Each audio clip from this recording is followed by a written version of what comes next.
कहानी की शुरुआत में हमें दिखाया जाता है कि सूरज धीरे धीरे पृथ्वी के पास आ रहा है, जिस वजह से पृथ्वी के सभी इलाकों में आग और सूखा फैलने लगा है। इसलिए जल्दी ही साइंटिस्ट पृथ्वी पर आने वाली सोलर क्राइसिस के खतरे के बारे में पूरी दुनिया में अनाउंस करने लगते हैं, जिसमें वो सभी को बताते हैं कि अगर सूरज इसी स्पीड से आगे बढ़ता रहा तो सूरज 100 सालों में पृथ्वी को अपने बीच समा के खत्म कर देगा और 300 सालों बाद वो पूरे सौरमंडल को ही खत्म कर देगा। इसलिए पृथ्वी को बचाने के लिए UEG यानी यूनाइटेड अर्थ गवर्नमेंट मूविंग माउंटेन नाम के एक प्रोजेक्ट पर काम करने का फैसला करती है। इस प्रोजेक्ट के अकॉर्डिंग साइंटिस्ट काफी सारे बड़े बड़े इंजन बनाकर पृथ्वी के अलग अलग हिस्सों में इंस्टॉल कर देंगे, जिसकी मदद से पृथ्वी को सौरमंडल से बाहर ले जाकर बचा लिया जाएगा। लेकिन इस प्रोजेक्ट में काफी खर्चा होने वाला था, साथ ही खाने पीने के रिसोर्सेज भी दिन प्रतिदिन खत्म होते जा रहे थे, जिस वजह से लोग दंगे और प्रोटेस्ट करने लगे थे। इन प्रोटेस्ट में वो लोग शामिल थे जिन्हें किसी भी अंजाम या खतरों की परवाह नहीं थी, क्योंकि इन लोगों का मानना था कि जो खतरा अभी तक पृथ्वी पर नहीं आया है उसके लिए गवर्नमेंट इतना बड़ा रिस्क लेकर पृथ्वी और मानव जाति को खतरे में डाल रही है। वहीं दूसरी ओर UEG डिजिटल लाइफ नाम के एक प्रोजेक्ट यानी DLP पर बैन लगा देती है, जिस वजह से प्रोटेस्ट और भी ज्यादा बिगड़ जाते हैं, क्योंकि DLP एक कट्टर ग्रुप था जिसका मानना था कि इंसानों का फ्यूचर सिर्फ कंप्यूटर में है। असल में वो एक ऐसा प्रोग्राम डेवलप करना चाहते थे जिससे इंसान अपने दिमाग को एक डिस्क में अपलोड कर सकता था, लेकिन रिसोर्सेज की कमी के कारण वो इस प्रोग्राम को आगे नहीं बढ़ा सकते थे। इसलिए रिसोर्सेज के लिए वो हैकिंग करके UEG पर आतंकवादी हमला करते रहते थे। इन सब के बीच UEG नोटिस करती है कि उनके मूविंग माउंटेन प्रोजेक्ट से लोगों का विश्वास उठाता जा रहा है, जिस कारण काफी सारे लोग इस प्रोजेक्ट को रोकने की कोशिश कर रहे हैं। पर तभी चाइनीज एम्बेसडर जाओ इस प्रोजेक्ट के पहले पार्ट को कंप्लीट करने का कहते हैं, क्योंकि उनका मानना था कि पहला पार्ट जल्द ही पूरा हो जाएगा और लोगों को दोबारा उनके मूविंग माउंटेन प्रोजेक्ट पर विश्वास होने लगेगा। जाओ कहते हैं कि इस पहले पार्ट को कंप्लीट करने के लिए सबसे पहले चंद्रमा पर मौजूद इंजन की टेस्टिंग की जाएगी, क्योंकि हम चंद्रमा को भी सौरमंडल से धकेलने का प्लान कर रहे हैं ताकि पृथ्वी का ग्रेविटी से कनेक्शन टूट जाए। वहीं UEG इस टास्क को कंप्लीट करने के लिए कई लोगों को एस्ट्रोनॉट्स के रूप में ट्रेन करने वाली थी, इसलिए वो कुछ सोल्जर को बेस पर इकट्ठा करती है, जहां हम लियो नाम के एक पायलट को देखते हैं। तभी लियो देखा है कि बेस प्रोटेस्टर से घिरा हुआ है और गार्ड उन्हें रोकने की कोशिश कर रहे हैं। उसी वक्त एक प्रोटेस्टर बेस के अंदर घुस आता है, पर हैन नाम की लड़की उस आदमी को मारकर नीचे गिरा देती है। ये देखकर लियो हैन से काफी इंप्रेस होता है और उसके साथ जिंदगी गुजारने के सपने देखने लगता है। इसके बाद सभी ट्रेनर्स को एक एलिवेटर में बैठकर अंतरिक्ष में भेज दिया जाता है, क्योंकि उनका पहला टेस्ट अंतरिक्ष में होने वाला था। ये अभी तक का सबसे ऊंचा एलिवेटर था। इस एलिवेटर के ऊपर जाने की स्पीड इतनी तेज थी कि कुछ ट्रेनें बेहोश हो जाते हैं, जिस कारण वो स्टेशन को भी नहीं देख पाते जो कि मूविंग माउंटेन प्रोजेक्ट के लिए बनाया जा रहा था। यहाँ सभी ट्रेनें को फाइटिंग स्किल सीखते हुए फायर आर्म्स का यूज करना सिखाया जाता है। इसके अलावा उन्हें बार बार एलिवेटर से ट्रेवल करवाया जाता है ताकि उन्हें फ्यूचर में एलिवेटर से ट्रेवल करने में किसी परेशानी का सामना न करना पड़े। साथ ही सभी का मेडिकल टेस्ट करके उन्हें डेली एक्सरसाइज करवाई जाती है। इस ट्रेनिंग के दौरान लियो और हैन एक दूसरे को पसंद करने लगते हैं और उन्हें प्यार हो जाता है। फिर एक दिन लियो गार्ड को सिगरेट की घुस देता है और बेस के अंदर एक गुलदस्ता ले आता है, जिसे वो हैन को देते हुए उसे प्रपोज कर देता है। उसी सुबह एस्ट्रोनॉट्स का एक नया बैच वहाँ आता है और एलिवेटर में शामिल हो जाता है। तभी अचानक से देश में मौजूद ड्रोन बाहर आने लगते हैं, जिससे इंजीनियर को पता चला है कि उनका सिस्टम हैक हो गया है। इसी दौरान एलिवेटर अपनी शेड्यूल से पहले ऊपर जाने लगता है। दूसरी ओर एलिवेटर में शामिल हुए नए एस्ट्रोनॉट्स अपने कपड़े बदलने लगते हैं। तब लियो और हैन नोटिस करते हैं कि नए एस्ट्रोनॉट्स ट्रेनिस के नाम की यूनिफॉर्म पहन रहे हैं, जिससे वो समझ जाते हैं कि वो लोग कोई एस्ट्रोनॉट्स नहीं बल्कि आतंकवादी हैं। यहाँ बेस में सभी ड्रोन अटैक करके आग लगाने लगते हैं, जिन्हें रोकने के लिए पायलट इन पर अटैक करते हैं, लेकिन ड्रोन पर निशाना नहीं बना सकते थे, क्योंकि साइंटिस्ट ने सिस्टम को इस तरह बनाया है कि वो अपने ड्रोन पर अटैक ना कर सके।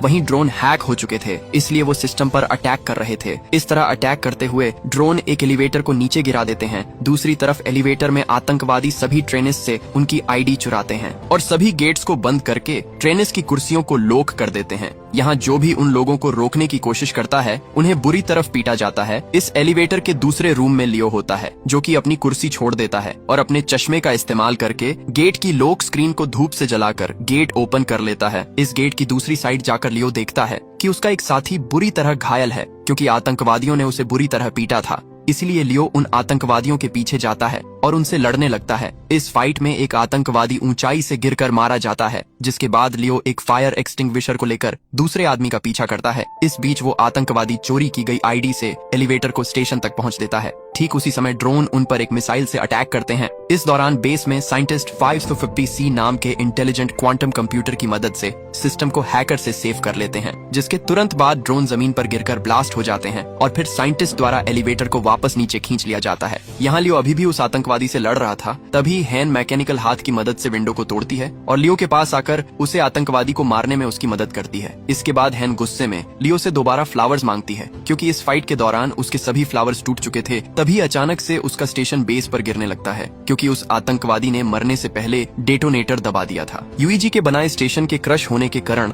कई लोगों की जाने गई थी, इसलिए लोग और भी प्रोटेस्ट करने लगते हैं। इस प्रोटेस्ट में आतंकवादी हमले और देंगे भी होते हैं। सभी प्रोटेस्टर गवर्नमेंट से डीएलपी को वापस लेने की मांग कर रहे थे। यहाँ जाओ अपनी असिस्टेंट से उस स्पीच को पढ़ने के लिए कहता है, जिसे उसने यूईजी के प्रोजेक्ट में विश्वास रखने के लिए लिखा था। इसी दौरान जाओ अमेरिकन एम्बेसडर के साथ बातचीत करता है और उनसे प्रोजेक्ट पर काम करने के लिए एक और मौका मांगता है। कुछ हफ्ते बाद क्रायोस्लिपिंग पार्ट्स में लोगों को रखकर चंद्रमा पर भेजा जाता है, ताकि वो चंद्रमा पर जाकर इंजन पर काम जारी रख सकें। इस बीच हैंग्यू नाम का कंप्यूटर इंजीनियर क्रायोस्लीप से उठाता है, जो कि 550 नाम के एआई और उसकी बेटी याया की एक रिकॉर्डिंग को चेक करता है। दरअसल 550A की मदद से ही याया हैंग्यू से बात करती थी। यहाँ पता चलता है कि हैंग्यू पहले डीएलपी के लिए कम करता था, लेकिन 550C तक पहुँचने के लिए वो चंद्रमा पर काम करने आया है। असल में 550C पूरे बेस को कंट्रोल करता है, इसलिए हैंग्यू को लगता है कि वो 500C का यूज याया की क्लिप बनाने में करेगा, जिससे कुछ सेकंड्स के लिए उसकी मरी हुई बेटी का दिमाग एआई में डेवलप हो जाएगा। यहाँ टीम के बाकी मेंबर साथ कम करते हुए हैंग्यू को पता चला है कि जाओ नाम का कंप्यूटर रिसर्चर 550C का इंचार्ज है और वो चाहता है कि हैंग्यू उनके सिस्टम के ऑपरेशंस पर उनके साथ कम करें। इसके बाद हैंग्यू और जाओ 550C का पहला टेस्ट बेस के हर एक सेक्टर को एक्टिवेट करके करते हैं। जब वो कंप्यूटर के द्वारा काम के पूरा होने का वेट करते हैं, तब जाओ हैंग्यू को अपने दिमाग की डिजिटल कॉपी देता है, जिसे कंपनी ने जब्त कर लिया था, क्योंकि उन्होंने डीएलपी पर बैन लगा दिया था। यहाँ जाओ हैंग्यू को समझाता है कि ये तुम्हारे ऊपर डिपेंड करता है कि तुम इस कॉपी को डिस्ट्रॉय करना चाहते हो या नहीं। कुछ समय बाद हैंग्यू याया की क्लिप जाओ को दिखाता है। इस बीच हैंग्यू उस दिन को याद करता है जब वो अपनी पत्नी और बेटी के साथ कार से कहीं जा रहा था। तब अचानक से उसकी कार एक ट्रक से टकरा गई थी, जिससे उसकी पत्नी की तुरंत ही डेथ हो गई थी। पर याया कुछ समय तक जिंदा थी, इसलिए हैंग्यू याया के दिमाग को कंप्यूटर के जरिए जिंदा रखने के लिए उसे डीएलपी के पास ले गया था। लेकिन वो लोग उसकी मदद करना नहीं चाहते थे, क्योंकि उनकी टेक्नोलॉजी अभी तक तैयार नहीं हुई थी। इस बीच हैंग्यू की मुलाकात जाओ से हुई, जो कि पहले डीएलपी में काम करता था। यहाँ जाओ ने हैंग्यू पर एहसान करते हुए याया के दिमाग को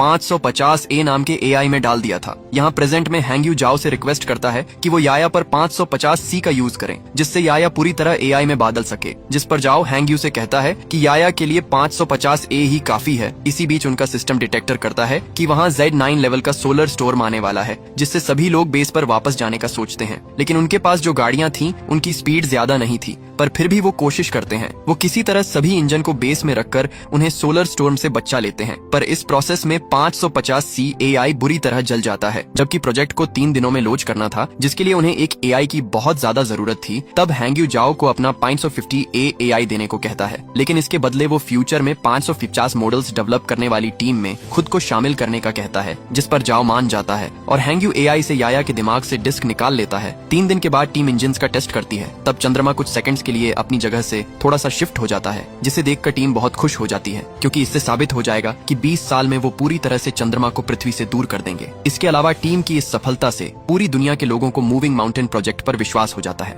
कुछ महीनों बाद वो पृथ्वी पर इंजन का टेस्ट करते हैं, जिससे सभी स्क्रीन ब्लैक हो जाती है और लोगों को लगता है कि उनका टेस्ट फेल हो गया है। लेकिन अचानक उन्हें फील होता है कि जमीन हिल रही है। वहीं दूसरी ओर बेस पर मौजूद एस्ट्रोनॉट्स को आसमान में एक लाइट जलती हुई दिखती है। इससे यूईजी के साइंटिस्ट प्रूव करते हैं कि पृथ्वी अपनी जगह से थोड़ी दूर पर शिफ्ट हुई है। ये जानकर पूरी दुनिया जश्न मनाने लगती है। इसी तरह कई साल बीत जाते हैं और यूईजी बहुत ही शक्तिशाली इंजन को बनाती है, जो कि पृथ्वी और चंद्रमा को धक्का देकर मूव करके सौर मंडल से दूर कर देगा। साथ ही इस प्रोजेक्ट का नाम अब द वंडरिंग अर्थ रखा जाता है और 550C द्वारा कई बिल्डिंग्स को बनाया जाता है। जिसके बाद यूईजी हर साल एक नया टेस्ट करती है, जिससे उनकी थ्योरी सही साबित होती है। इस तरह लोग यूईजी के प्रोजेक्ट को पूरी तरह एक्सेप्ट कर लेते हैं, जिस कारण डीएलपी पूरी तरह से गायब हो जाता है। इसके अलावा लोगों में ये भी चर्चा होती है कि गवर्नमेंट ने जो अंडरग्राउंड सिटी बनाई है, उनके अंदर जाने के लिए लोगों को पास खरीदने होंगे। यहाँ पता चलता है कि हर साल पृथ्वी का रोटेशन धीमा हो रहा था, जिससे एक दिन में 24 घंटे की जगह 60 घंटे का सिस्टम हो गया है और ग्लोबल इंटरनेट भी अब बंद हो चुका था। साथ ही पृथ्वी पर अब बाढ़ और सोलर रेडिएशन जैसी समस्याएं आने लगी थी, जिससे कैंसर की बीमारी बढ़ने लगती है।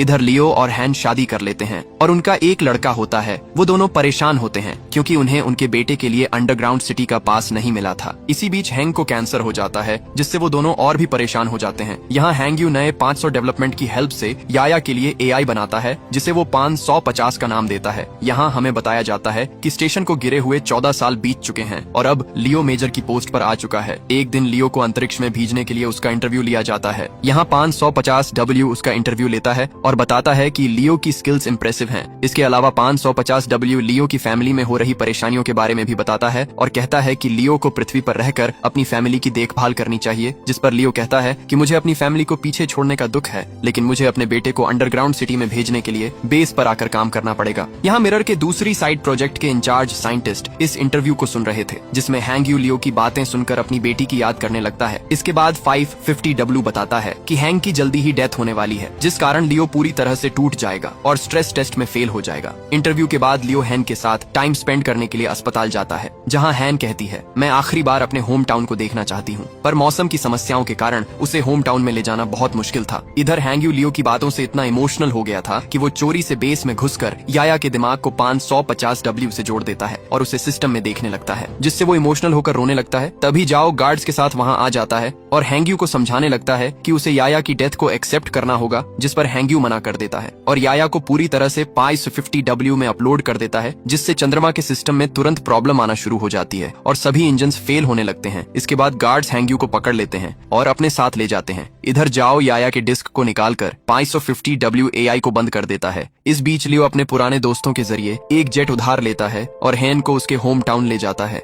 कुछ ही समय में वो शंघाई सिटी में लैंड करते हैं, जो कि अब बर्फ से जमी हुई बंजर जमीन बन चुकी थी। दोनों सितारों को देखते हुए बातें करते हैं, जहां हैन लियो से कहती है कि मैं समय आने पर शान से मरना चाहती हूँ। यहाँ यूईजी के लोग हैंगयू के द्वारा की गई सिस्टम प्रॉब्लम्स के बारे में बात करते हैं और नोटिस करते हैं कि ये उस हैकिंग की तरह ही है जो कुछ सालों पहले ड्रोन और एलिवेटर के साथ की गई थी। इसलिए सभी 550W के सिस्टम को हैक करके सही करने का सोचते हैं, लेकिन वो हर बार ब्लॉक हो जाते हैं। तभी अचानक चंद्रमा के इंजन ब्लास्ट हो जाते हैं, जिससे चंद्रमा पृथ्वी की ओर आने लगता है। दूसरी तरफ जाओ समुद्र के पास खड़ा होता है और सभी देशों के लीडर्स को एक इमरजेंसी अलर्ट सेंड करता है, क्योंकि सुनामी धीरे धीरे बढ़ रही थी, जो जल्द ही जमीन से टकरा जाती है। इस इमरजेंसी के कारण लियो को भी वापस ड्यूटी पर बुलाया जाता है। वहीं लीडर्स पहले से ही अंडरग्राउंड सिटी को खोलना शुरू कर देते हैं, ताकि वो सुनामी से लोगों की जान बचा सकें। यहाँ लियो के मिशन पर जाने से पहले ही हैन की डेथ हो जाती है, इसलिए उनके बेटे को हैन के पिता अंडरग्राउंड सिटी में मिल जाते हैं। इस बीच जाओ यूईजी से सपोर्ट मांगते हुए कहता है कि उन्हें पृथ्वी के सभी परमाणु हथियारों का इस्तेमाल करके चंद्रमा पर अटैक करना होगा, ताकि वो चंद्रमा को पृथ्वी से टकराने से रोक सकें, जिस पर सभी देश अपने अपने हथियार सौंपने के लिए मान जाते हैं। इस बीच जाओ हैंगयू से मिलने के लिए जेल में जाता है और उसे बताता है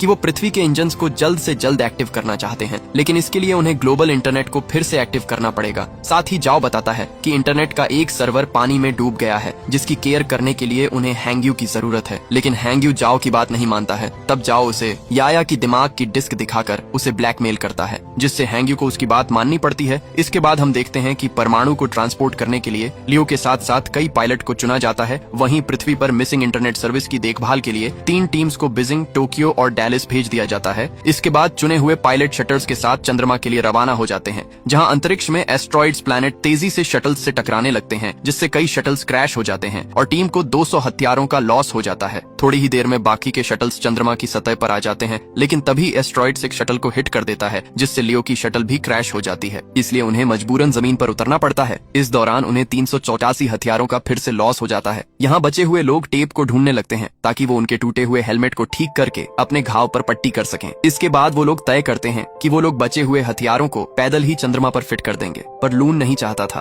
कि इस काम को करके यंग लोग मारे जाएं। इसीलिए वो अकेला शटल से बाहर आकर गेट को बंद कर देता है। यहाँ पृथ्वी पर तीनों टीम्स सर्वर की जगह पर पहुंचकर पानी के नीचे चली जाती है, जहाँ ड्रोन और स्पेशल टूल्स की मदद से हैंग्यू की टीम बिल्डिंग में जाती है और सर्वर का दरवाजा ढूंढने लगती है। लेकिन जब वो दरवाजे को जबरदस्ती खोलते हैं तो उनका एक आदमी बुरी तरह घायल हो जाता है। तब जाओ उसके घावों को सही करने की कोशिश करता है, लेकिन उनके पास घाव को ठीक करने के लिए कोई सामान नहीं था, जिस कारण उस आदमी की डेथ हो जाती है। जिसके बाद हैंग्यू और जाओ इंटरनेट को वापस लाने के लिए कनेक्शन बनाने का डिसीजन लेते हैं। दूसरी तरफ लियो हथियारों को एक ट्रक से ले जाने लगता है। तभी अचानक चंद्रमा का मालवा पृथ्वी से टकराता है, जिस वजह से बिल्डिंग्स हिलने लगती हैं और कुछ हार्डवेयर जाओ के पैर पर गिर जाते हैं, जिससे वो बुरी तरह फंस जाता है। तभी उस रूम में पानी भरने लगता है। दूसरी ओर हैंग्यू अपने ड्रोन की मदद से भी रूम का गेट नहीं खोल पा रहे थे, इसलिए जाओ उसे जल्दी से पासवर्ड की दे देता है। पर इस दौरान जाओ की पानी में डूबने से डेथ हो जाती है। इसके बाद चंद्रमा का मलबा पृथ्वी की मेजर लोकेशंस को डिस्ट्रॉय करने लगता है, जिससे अंडरग्राउंड सिटीज में जा रहे लोग पैनिक होने लगते हैं। वहीं यूईजी में जाओ को बुरी खबर मिलती है कि उनके पास परमाणु हथियारों को एक साथ ब्लास्ट करने के लिए समय नहीं है, जिससे जाओ उम्मीद खो देता है। पर तभी उसका एक आदमी उसे सोल्यूशन बताता है कि अगर वो अंतरिक्ष में और भी एस्ट्रोनॉट्स को भेज देंगे तो हथियारों को मैनुअली ब्लास्ट किया जा सकता है,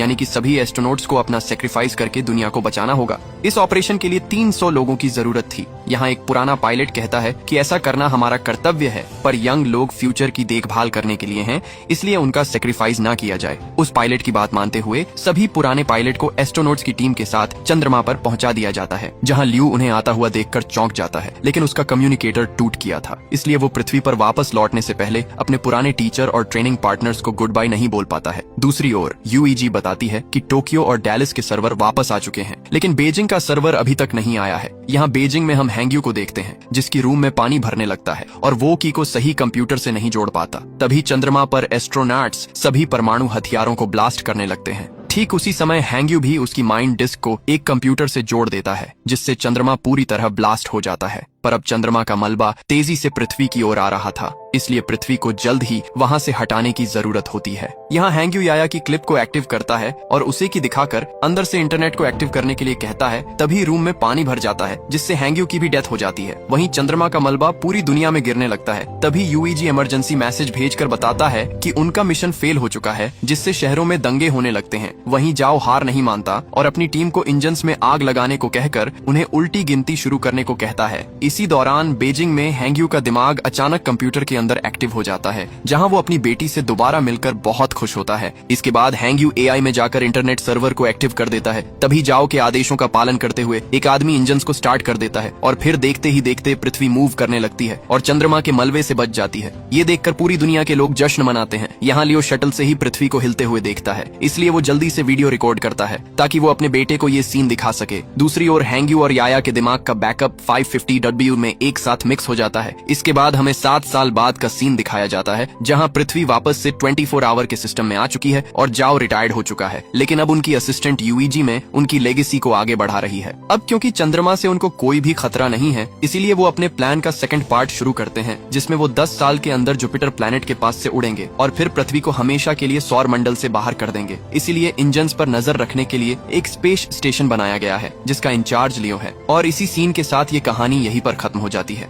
दोस्तों, आपको वीडियो कैसी लगी? लाइक और कमेंट करके जरूर बताना। मिलते हैं